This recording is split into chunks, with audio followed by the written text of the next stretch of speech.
Hello everyone. First of all good morning to all of you. So welcome back to my YouTube channel. आज इस video के अंदर हम बात करेंगे एक नए कंपोनेंट के बारे में जिसका नाम है GK with special reference to J&K duty. तो मैं आपको बताना चाहूँगा, अगर आप JKSSB के फीमेल सुपरवाइजर एग्जाम की तैयारी कर रहे हैं, चाहे जूनियर असिस्टेंट की कर रहे हैं, चाहे JKSSB के आप किसी भी एग्जाम की तैयारी कर रहे हैं, तो इन एग्जाम्स के अंदर आपको GK with special reference to J&K duty देखने को मिलेगा। ये काफ़ी इंपॉर्टेंट वीडियो रहेगा। इस वीडियो के अंदर हम 20 MCQs को डिस्कस करेंगे क्योंकि अभी इसी मंथ जो है JKSSB ने एग्जाम कंडक्ट करना है। JKSSB की बात करें तो फीमेल सुपरवाइजर का, तो ये काफ़ी इंपॉर्टेंट वीडियो रहेगा। इस वीडियो के अंदर हम 20 क्वेश्चन को डिस्कस करेंगे। आप वीडियो को पास कर सकते हैं, पास करके अपना राइट आंसर जो है बता सकते हैं। तो ये आपकी एक रिवीजन क्लास यहाँ पे आपके लिए रहेगी। तो स्टार्ट करते हैं आज का क्वेश्चन नंबर फर्स्ट। इसके साथ मैं आपको थोड़ा सा बताना चाहूँगा, GK with special reference to J&K duty के बाद ये कुछ और भी आपके जो है जनरल इंटेलिजेंस रीजनिंग है, ये जनरल इंग्लिश कंप्रहेंशन है, इसके भी मैं आपको जो कंपोनेंट प्रोवाइड करूंगा, जिसमें आपकी जनरल साइंस भी है, कंप्यूटर भी है और स्पेशलाइजेशन में आपके 60 मार्क्स है। इसको भी आप अपने आने वाले वीडियोज़ में कवर करेंगे। एक रिविजन वीडियोज़ आपके लिए रहेंगे JKSSB के फीमेल सुपरवाइजर एस्पिरेंट्स के लिए। तो क्वेश्चन नंबर फर्स्ट, आज का क्वेश्चन नंबर फर्स्ट है the year of the foundation of the women's India's association. तो कौन से साल जो है, अगर बात करें वीमेंस इंडियन एसोसिएशन जो है बनी थी, या ऑप्शंस आपके पास 1947, 1937, 1927 या 1917। सो आंसर क्या रहेगा आपका? आप वीडियो को पास कर सकते हैं, पास करके अपना राइट आंसर जो है बता सकते हैं। सो आंसर रहेगा आपका यहाँ पे आंसर डी, दैट इज 1917। ये काफी इंपॉर्टेंट है, ये क्वेश्चन एग्जाम में पूछा गया था। देख सकते हैं अगर पूरी डेट की एग्जैक्ट बात करें तो 8 मई 1917 के अंदर इन अध्यार मद्रास के अंदर multi ethnic group of womens establish किया गया, जिसको नाम दिया गया womens Indian association. Second question, who is regarded as the father of modern India. Modern India के फादर कौन है? राजा राम मोहन राय हैं, स्वामी दयानंद सरस्वती हैं, श्री अरविंदो हैं या भगत सिंह। ये काफी इंपॉर्टेंट है, ये भी JKSSB के एग्जाम में क्वेश्चन पूछा गया है। तो फादर ऑफ मॉडर्न इंडिया किसको बोलते हैं? सो आंसर आपका रहेगा आंसर ई, राजा राम मोहन राय। राजा राम मोहन राय, ठीक है, राजा राम मोहन राय जी को बोलते हैं फादर ऑफ मॉडर्न इंडिया। कुछ इंपॉर्टेंट पॉइंट्स की बात करें तो Raja Ram Mohan Roy is known as the father of modern India, ठीक है। इनको जे किसके फाउंडर हैं? जे ब्रह्मो समाज के फाउंडर हैं। इसके बाद acknowledgement of his age making social instructive and political changes इनके द्वारा जो है की गई, ठीक है। इनको फादर ऑफ मॉडर्न इंडिया बोलते हैं और फाउंडर बोलते हैं इनको ब्रह्मो समाज का। एक इंपॉर्टेंट नेम जहां पे आप देख सकते हैं स्वामी दयानंद सरस्वती। क्वेश्चन अगर आपको पूछा गया कि आर्य समाज के फाउंडर कौन थे, तो आंसर आपका रहेगा स्वामी दयानंद सरस्वती। सो आंसर आपका जहां पे ए बनेगा राजा राम मोहन राय, ठीक है। तो Raja Ram Mohan Roy father of modern Indian, founder of Brahmo Samaj, और फाउंडर ऑफ आर्य समाज के फाउंडर कौन थे? स्वामी दयानंद सरस्वती। ये आपका क्वेश्चन नंबर थर्ड रहेगा। The Gandhi Irwin pact was associated to which of the following movements of India. Gandhi Irwin जो पैक्ट है ये किससे एसोसिएटेड है? गांधी अर्बन पैक्ट जो है associated which of the following movements of India. Rowlatt Act, civil disobedience, non cooperation या quit India. ये काफी इंपॉर्टेंट है, ये भी क्वेश्चन एग्जाम में पूछा गया है। सो आंसर आपका रहेगा आंसर जहां पे पी, सिविल डिसोबीडियंस मूवमेंट से रिलेटेड है, जहां पे अगर बात करें गांधी अर्बन पैक्ट जो है एसोसिएटेड है। देख सकते हैं यहाँ पे जो एग्रीमेंट साइन किया गया था, ये किया गया था महात्मा गांधी और लॉर्ड इरबन के बीच में। और जहां पे आप देख सकते हैं जो पैक्ट साइन किया गया था ये 5 मार्च 1931 को किया गया था। Arrange before the second round table conference in London. और उसके बाद बात करें यहाँ पे जे एज पर गांधी अर्बन पैक्ट गांधी जी ने डिसकंटिन्यू किया था जहाँ पे civil disobedience movement and agreed, जहाँ पे एग्री हो गए थे सेकेंड राउंड टेबल कॉन्फ्रेंस के लिए, ठीक है। तो क्विट इंडिया मूवमेंट कब चलाया गया, जी मुझे कमेंट बॉक्स में जरूर बताइएगा। Civil disobedience movement, non cooperation movement और रोलाट एक्ट के बारे में, ठीक है। तो ये आप चीजें जो है मुझे आप कमेंट बॉक्स में जरूर मेंशन कीजिएगा। Question number 4, which Indian academy is promoting dance, drama and music. ये भी क्वेश्चन आपका आर्ट एंड कल्चर के रिलेटेड है। ये क्वेश्चन एग्जाम में पूछा गया था। कौन सी इंडियन अकेडमी जो है प्रमोट करती है डांस, ड्रामा एंड म्यूजिक को? साहित्य अकेडमी, ललित कला academy, national school of drama या संगीत अकेडमी। सो क्वेश्चन नंबर 4 का आंसर रहेगा आपका यहाँ पे आंसर डी, संगीत अकेडमी, इसका राइट आंसर। जहां पे आप देख सकते हैं संगीत नाटक जो अकेडमी है इसको बोलते हैं the national academy of music, dance and drama. ये एक नेशनल लेवल की अकेडमी है क्योंकि प्रमोट करती perform arts set up by the, इसको किसके द्वारा किया गया? Set up by the government of India, ठीक है। तो which Indian academy is promoting dance, drama and music. So answer आपका रहेगा जहां पे संगीत अकेडमी। तो इसकी फॉर्मेशन हुई थी 1953 में और इसका हेडक्वार्टर जो है संगीत नाटक अकेडमी का जो है न्यू दिल्ली के अंदर। क्वेश्चन नंबर 5, डांडिया जो है पॉपुलर डांस है कौन सी स्टेट का? जे पंजाब का, गुजरात का, तमिलनाडु या महाराष्ट्र। सो आंसर क्या रहेगा आपका? साथ साथ में आप जरूर कमेंट करते जाइएगा। तो डांडिया जो है पॉपुलर डांस है, आंसर बी आपका गुजरात का, ठीक है। देख सकते हैं पंजाब के कुछ फोक डांसेस, जहाँ पे भांगड़ा और गिद्धा, और ये थोड़ा सा पंजाब का आपके लिए जानना बहुत ज़रूरी है। आप मुझे कमेंट बॉक्स में ज़रूर बताइएगा तमिलनाडु के फोक डांसेस, महाराष्ट्र के फोक डांसेस, और जहाँ पे पंजाब के मैंने बता दिए, तो जहाँ पे गुजरात का ऑलरेडी मैंने आपको जहाँ पे बता दिया, ठीक है। तो डांडिया जो है कहाँ का पॉपुलर डांस है, गुजरात का। क्वेश्चन नंबर 6, जो सतरिया है ये क्लासिकल डांस है, कौन सी स्टेट का है? मणिपुर, उत्तर प्रदेश, असम या आंध्र प्रदेश? ये काफ़ी इंपॉर्टेंट है, आप साथ साथ में वीडियो के साथ साथ में जरूर कमेंट करते जाइएगा। सो 6 का आंसर रहेगा आपका यहाँ पे आंसर सी, असम का है सतरिया क्लासिकल डांस। क्लासिकल डांस की बात करें तो कुछ एक क्लासिकल डांसेस जो हैं काफ़ी इंपॉर्टेंट है, ये थोड़े से हैं मगर आपको जानना बहुत जरूरी है, एग्जाम में क्वेश्चन पूछते हैं, ठीक है। पहला भारतनाट्यम। भारतनाट्यम बात करें तो ये स्टेट तमिलनाडु से बिलोंग करता है, सदर्न इंडिया का डांस, ठीक है। उसके बाद कथक, कथक यूपी का है। उसके बाद बात करेंगे उड़ीसी, उड़ीसी आप आसानी से मार्क कर लोगे, उड़ीसा का। मणिपुरी, मणिपुरी डांस जो है मणिपुर का है। अब कथकली, कथकली काफ़ी इंपॉर्टेंट है जी, केरला का है। उसके बाद बात करें मोहिनीअट्टम, ये आपका केरला का है। उसके बाद बात करेंगे कुचिपुड़ी डांस, ये आंध्र प्रदेश का है। और सतरिया लास्ट में आपका असम के अंदर। ये आपको याद रखने हैं, स्क्रीनशॉट लीजिए इसका, क्योंकि ये काफ़ी इंपॉर्टेंट है। ये क्वेश्चन एग्जाम में पूछा गया है, तो डांसेस, क्लासिकल डांसेस के रिलेटेड आपको क्वेश्चन एग्जाम में पूछा जा सकता है। Question number 7, when did the drafting committee publish the first draft of the Indian constitution? Drafting committee के द्वारा जो पहला ड्राफ्ट पब्लिश किया गया इंडियन कॉन्स्टिट्यूशन का, वो कब किया गया? जून 1948 को, मई 1948, जनवरी 1948 या फरवरी 1948? सो आंसर रहेगा आपका जहां पे आंसर डी, फरवरी 1948। अब कुछ इंपॉर्टेंट पॉइंट्स मैं आपको बताना चाहूंगा। 26 नवंबर आपने याद रखनी है, 26 नवंबर 1949, 26 नवंबर 1949 को हमारे देश का कॉन्स्टिट्यूशन क्या हुआ था? अडॉप्ट किया गया था, ठीक है, अडॉप्ट हुआ था। 2 साल, 2 ईयर्स, 11 मंथ एंड 18 डेज। हमारे कॉन्स्टिट्यूशन को लिखने में 2 साल, 11 मंथ और 18 डेज लगे थे इसको लिखने में, ठीक है। 26 नवंबर 1949 को हमारे देश का कॉन्स्टिट्यूशन जो है अडॉप्ट किया गया, केम इनटू एग्जिस्टेंस, यानी कि 26 जैन 1950 हमारे देश का कॉन्स्टिट्यूशन जो लागू हुआ था, केम इनटू एग्जिस्टेंस में आया था, वो 26 जनवरी 1950 को आया था, ठीक है। तो तभी इसलिए हम गणतंत्र दिवस जो मनाते हैं वो 26 जनवरी 1950 को, ठीक है। ये 26 जनवरी को हर साल मनाते हैं, क्योंकि इस दिन हमारे देश का कॉन्स्टिट्यूशन जो था केम इनटू एग्जिस्टेंस में आया था, यानी कि केम इनटू फोर्स में आया था, ठीक है। तो इसलिए हम हर साल 26 जनवरी मनाते हैं, ठीक है। तो आंसर आपका जहां पे आंसर रहेगा डी, ठीक है। ड्राफ्टिंग कमेटी जो है इसको अपॉइंट किया था, appointed by the constituent assembly of India. उसके साथ जो कमेटी थी इसको चेयर किया गया था डॉक्टर बाबा भीमराव अम्बेडकर के द्वारा, हु इज कंसीडर था, इनको चीफ आर्किटेक्ट बोलते हैं इंडियन कॉन्स्टिट्यूशन का। Question number 8, what is the meaning of social equality in the Indian constitution? Indian constitution के अंदर सोशल इक्वालिटी का क्या मीनिंग है? लैक ऑफ अपॉर्चुनिटीज है, लैक ऑफ इक्वालिटी है, lack equal opportunity for all sections of the societies, या none of the following? So answer आपका रहेगा 8 का यहाँ पे सी, जहां पे सोशल इक्वालिटी का मीनिंग है equal opportunities for all section of the societies. Question number 9, अब जहां पे आपके फंडामेंटल राइट्स की क्वेश्चन है, काफी इंपॉर्टेंट है। Which part of the Indian constitution the fundamental rights are provided? कौन से पार्ट में इंडियन कॉन्स्टिट्यूशन के फंडामेंटल राइट बताए गए हैं, प्रोवाइड किए गए हैं? पार्ट 2, पार्ट 3, पार्ट 5 या पार्ट 4? सो आंसर रहेगा आपका जहां पे आंसर बी, पार्ट 3 के अंदर, ठीक है। पार्ट 3 के अंदर हमारे फंडामेंटल राइट्स हैं इंडियन कॉन्स्टिट्यूशन के। तो पार्ट 3 जो है डील करता है जो फंडामेंटल राइट्स से इंडियन कॉन्स्टिट्यूशन के। उसके बाद पार्ट फंडामेंटल राइट जो आर्टिकल स्टैंड करता है वो 12 से लेकर 35 तक, ठीक है। Next question, which article of the Indian constitution abolish untouchability? Untouchability जो है कौन से आर्टिकल के अंदर अनटचेबिलिटी को अबॉलिश किया गया है, यानी कि छुआछूत आप किसी के साथ नहीं कर सकते, एक लीगल क्राइम है, ठीक है। तो जहां पे अगर बात करें लीगल क्राइम है जी, तो कौन से आर्टिकल के अंदर बताया गया है? Article 18, article 15, article 14, article 17। तो अबॉलिश अनटचेबिलिटी को अबॉलिश किया गया इंडियन कॉन्स्टिट्यूशन से, आपका आर्टिकल बनेगा 17, आर्टिकल 17।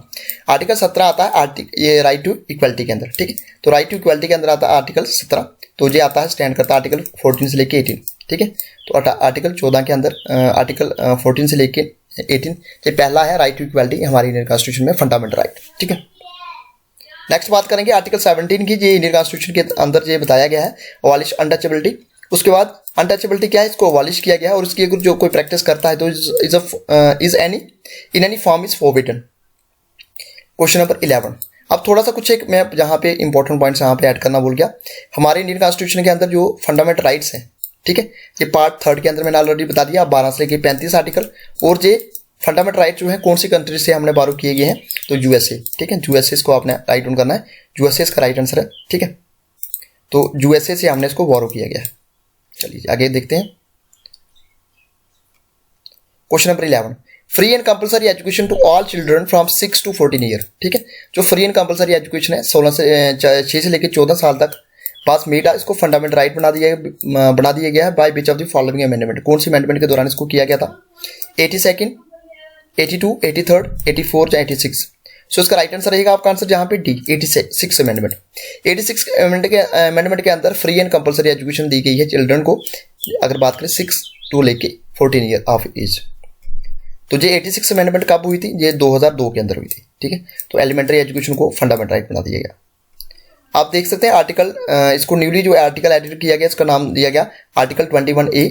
इसको डिक्लेयर किया गया था state shall provide free and compulsory education, किसको, सभी बच्चों को जिनकी एज जो है 6 से लेकर 14 साल तक है, in such a manner as the state में determine. Question number 12, which of the following articles of the Indian Constitution contain fundamental duties। Fundamental duties के ऊपर भी क्वेश्चन एग्जाम में पूछे जाते हैं। तो इसमें से कौन सा आर्टिकल जो है इंडियन कॉन्स्टिट्यूशन का इसमें फंडामेंटल ड्यूटीज के बारे में बताया गया है, 45A, 51A, 42 या 30B। सो उसका आंसर आपका बी बनेगा, 51A। ठीक है, तो 51A के अंदर फंडामेंटल ड्यूटीज के बारे में बताया गया। ठीक है, तो फंडामेंटल ड्यूटी जो है सिटीजन की ये मेंशन की गई आर्टिकल 51A के अंदर। ठीक है, तो ये आपको याद रखना है। Next question, the fundamental duties are mention in. Fundamental duties कौन से पार्ट में मेंशन की है, हमारे इंडियन कॉन्स्टिट्यूशन के कितने पार्ट है, 25 पार्ट है। ठीक है, तो पार्ट 4 के अंदर, ए के अंदर, पार्ट 4 ए के अंदर, पार्ट 4 के अंदर, 3 के अंदर या पार्ट 6 के अंदर। सो आंसर आपका बनेगा जहां पे आंसर ए, पार्ट 4 ए के अंदर जो है फंडामेंटल ड्यूटीज मेंशन की गई है। आप देख सकते हैं फंडामेंटल ड्यूटी जो है ये मेंशन है पार्ट 4 ए के अंदर। और मोस्ट इंपॉर्टेंट आपको याद रखना, फंडामेंटल ड्यूटीज जो है कहां से ली गई है, जी यूएसएसआर के कॉन्स्टिट्यूशन से इसको हमने बोरो किया गया है। Next question, question number 14, which article of the Indian constitution promotes the formation of village panchayat as unit of self government. ये विलेज पंचायत के ऊपर क्वेश्चन पूछा गया है, यानी कि ये आपका जो क्वेश्चन पूछा गया है ये डीपीएसपी, ठीक है, डीपीएसपी के रिलेटेड है, यानी कि directive principle of state policy के रिलेटेड है। तो आर्टिकल, कौन से आर्टिकल के अंदर विलेज पंचायत के बारे में बात की गई है, village panchayat as unit of self government, article 40, article 41, article 42 या आर्टिकल 44। सो आंसर आपका रहेगा जहां पे 14 का आंसर ए, आर्टिकल 40 के अंदर। आर्टिकल 40 के अंदर बताया गया है village panchayat as unit of self government. Article 41 किसकी बात करता है, आर्टिकल 41 बात करता है right to work, education and public assistance in certain cases, जिसमें अनएम्प्लॉयमेंट में, ओल्ड एज में, सिकनेस में और डिसेबलमेंट में। आर्टिकल 42 बात किसके बारे में बात करता है, secure just and human condition of work and for maternity leave.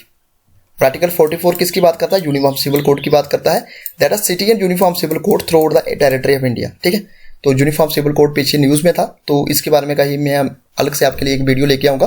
तो ये इंपॉर्टेंट आर्टिकल जो यहाँ पे मेंशन किए थे मैंने आपको बता दिया है। विलेज पंचायत की जब भी बात आएगी तो आर्टिकल 40 आपने मार्क करना है। Question number 15, which part of the Indian constitution contains the DPSP. DPSP Indian constitution के कौन से पार्ट में है, पार्ट 1 में, पार्ट 2 में, पार्ट 3 में या पार्ट 4 में। तो डीपीएसपी है आपका आंसर डी, यानी कि पार्ट 4 में। पार्ट 3 में क्या था, फंडामेंटल राइट। पार्ट 4 ए में क्या था, फंडामेंटल ड्यूटीज। और पार्ट 4 में क्या है, ये आपका DPSP, directive principle of state policy. आप देख सकते हैं यहाँ पे पार्ट 1 के अंदर क्या है, हमारे इंडियन कॉन्स्टिट्यूशन के पार्ट 1 में बात जो बताया गया है वो है union and it's territory, article 1 से लेकर 4। पार्ट 2 के अंदर सिटीजनशिप की बात की गई है, आर्टिकल 5 से लेकर 11। पार्ट 3 के अंदर बात की गई है फंडामेंटल राइट, 12 से लेकर 35 आर्टिकल। और पार्ट 4 के अंदर जहां पे बात की गई है डीपीएसपी, ये डील करता है 36 से लेकर 51। और पार्ट 4 ए के अंदर जो है आपकी फंडामेंटल ड्यूटीज है। ठीक है, और जहां पे डीपीएसपी जो है ये directive principle of state policy कहां से बारो किया गया है, ये हमने बारो किया गया है आयरलैंड के कॉन्स्टिट्यूशन से। ठीक है, ये आप जा सकते हैं। Question number 16, the eastern most point बताना आपने इंडिया का कौन सा है, इंदिरा पॉइंट, इंदिरा कोल, कन्याकुमारी या कवितु। ये आप देखते हैं 4 पॉइंट इसको कर सकते हैं, ये 4 पॉइंट है। ठीक है, अगर आपको क्वेश्चन पूछा गया ईस्टर्न मोस्ट पॉइंट, तो ईस्टर्न मोस्ट पॉइंट आपका बनेगा आंसर इंदिरा कोल। जहां पे लिखना थोड़ा मुश्किल है, मैं आपको बताना चाहूंगा इंदिरा कोल जो है ईस्टर्न मोस्ट पॉइंट है। और ईस्टर्न सॉरी नदर मोस्ट पॉइंट। ठीक है, ठीक है, नदर मोस्ट पॉइंट। ठीक है, जहां पे ये आपका नदर मोस्ट पॉइंट है। नदर मोस्ट पॉइंट में अगर आपको क्वेश्चन पूछा गया नदर मोस्ट पॉइंट है इंडिया का कौन सा है, सो आंसर आपका बनेगा इंदिरा कोल। ये कहां पे है, लद्दाख के अंदर। फिर हम नदन से सदन आ जाएंगे। अगर आपको क्वेश्चन पूछा गया मेनलैंड का, कि इंडिया का आपने सदर्न मोस्ट पॉइंट बताना है मेनलैंड का, तो आंसर आपका होगा कन्याकुमारी। क्या? कन्याकुमारी। फिर हम ईस्टर्न वाली साइड चले जाएंगे। अगर आपको क्वेश्चन पूछा गया कि ईस्टर्न मोस्ट पॉइंट कौन सा है इंडिया का, सो आंसर आपका बनेगा कबीतू। ये कबीतू कहाँ पे है? ये आपका अरुणाचल प्रदेश के अंदर। और आप वेस्टर्न मोस्ट पॉइंट की बात करें तो ये आएगा आपका गुहार मोती, ये आपका गुजरात के अंदर। और इंदिरा कहाँ पे है? इंदिरा लद्दाख के अंदर है। कन्याकुमारी कहाँ पे है? कन्याकुमारी तमिलनाडु के अंदर है। कबीतू पॉइंट जो है आपका ईस्टर्न मोस्ट पॉइंट कहाँ पे है? ये आपका अरुणाचल प्रदेश के अंदर। और गुहार मोती जो आपका वेस्टर्न मोस्ट पॉइंट है, जो आपका गुजरात के अंदर है। आप जहाँ पे थोड़ा सा मैंने मेंशन किया है, तो ईस्टर्न मोस्ट पॉइंट कौन सा बना आपका? ईस्टर्न मोस्ट पॉइंट आपका बना जहाँ पे कबीतू। Answer D. जी आप देख सकते हैं आंसर डी है इसका। इंदिरा पॉइंट जो है आपका, अगर आपको क्वेश्चन पूछा गया सीधा इंदिरा पॉइंट कहाँ पे है, यानी कि सदर्न मोस्ट पॉइंट कौन सा आपको, तो सदर्न मोस्ट पॉइंट आपने सीधा इंदिरा पॉइंट करना है। अगर आपको क्वेश्चन पूछा गया Indira southern most point of India mainland का पूछा गया, तो आपने फिर कन्याकुमारी टिक करना है। ठीक है, ये आपको याद रखना है। आगे देख सकते हैं इंदिरा कोल जो है आपका लद्दाख के अंदर है। इंदिरा कोल कौन सा पॉइंट आपका? इंदिरा कोल आपका नदर्न मोस्ट पॉइंट है। फिर आपको बात करें कन्याकुमारी मेनलैंड का पूछा गया, तो अपना आंसर क्या करना है? तमिलनाडु टिक करना है। उसके बाद कबीतू जो है अरुणाचल प्रदेश का आपका मोस्ट ईस्टर्न मोस्ट पॉइंट है आपका इंडिया का। और गुहार मोती आपका गुजरात का western most point. Next question number 17। जो 9 डिग्री चैनल है, ये किसको सेपरेट करता है? मिनिकॉय एंड ग्रेट निकोबार को करता है, लक्षद्वीप एंड मिनिकॉय को करता है, लिटिल अंडमान एंड मिनिकॉय को करता है, या northern Andaman and southern Andaman को करता है। सो आंसर आपका बी बनेगा, जहां पे Lakshadweep and Minicoy. Answer B. जो 8 डिग्री चैनल है, ये सेपरेट करता है आइलैंड को, मिनिकॉय और मालदीव्स को। और 9 डिग्री जो चैनल है, ये किसको सेपरेट करता है? मिनिकॉय एंड लक्षद्वीप को। सो आंसर आपका 17 का बी बनेगा। Question number 18। Which period is refer to as the period of population explosion? Population explosion ये आपका डेमोग्राफी के रिलेटेड क्वेश्चन है। तो पॉपुलेशन एक्सप्लोजन जो कौन सा पीरियड रेफर करता है? तो 1901 से लेकर 1921, 1921 से लेकर 1951, 1951 से लेकर 1981, या 1981 से लेकर 2001। सो आंसर आपका सीधा बनेगा जहां पे सी, 1951 से लेकर 1981। Next question number 19। जो टर्म मॉनसून है, is drive from the Arabic word. इसका मीनिंग क्या है? जो टर्म मॉनसून है, ये अरेबिक वर्ड से इसको ड्राइव किया गया है। इसका मीनिंग क्या है? सीजन है, रेन है, विंड है, या हॉट है। तो इसका राइट आंसर सीधा बनेगा जहां पे आंसर जहां पे ए बनेगा, सीजन। तो मॉनसून जो है अरेबिक वर्ड है, इसको अरेबिक वर्ड से ड्राइव किया गया है, और उसका मीनिंग होता है सीजन। और सीजन क्या होता है? मॉनसून क्या है? मॉनसून एक सीजनल चेंज होती है, डायरेक्शन ऑफ द प्रिवेलिंग और strongest winds of a region. आज का लास्ट क्वेश्चन नंबर 20। आप वीडियो को पास करके यहाँ पे आंसर बताते जाइएगा। लॉन्गेस्ट नेशनल हाईवे कौन सा इंडिया का? NH44, NH52, NH9, NH348। ठीक है, सो आंसर आपका जहां पे ए बनेगा, ए यानी कि NH44। तो NH44 कहाँ से स्टार्ट होता है? श्रीनगर से कश्मीर में, और खत्म कहाँ पे होता है? कन्याकुमारी। कन्याकुमारी कहाँ पे? तमिलनाडु के अंदर। और उसका टोटल डिस्टेंस जो है 4112 किलोमीटर है। और जो नेशनल ये हाईवे जो है कनेक्ट करता है फजलिका को भी कनेक्ट करता है। फजलिका है आपका पंजाब के अंदर, और माना ये कहाँ पे? उत्तराखंड के अंदर। तो ये फ्रेंड्स आज के हमारे इंपॉर्टेंट क्वेश्चंस काफी इंपॉर्टेंट है, GK with special reference to J&K UT. इसके रिलेटेड जितने भी क्वेश्चंस और भी बनेंगे उसको भी हम डिस्कस करेंगे आने वाले आपके, जल्दी से हम रिवीजन क्लासेस आपके लिए स्टार्ट करेंगे।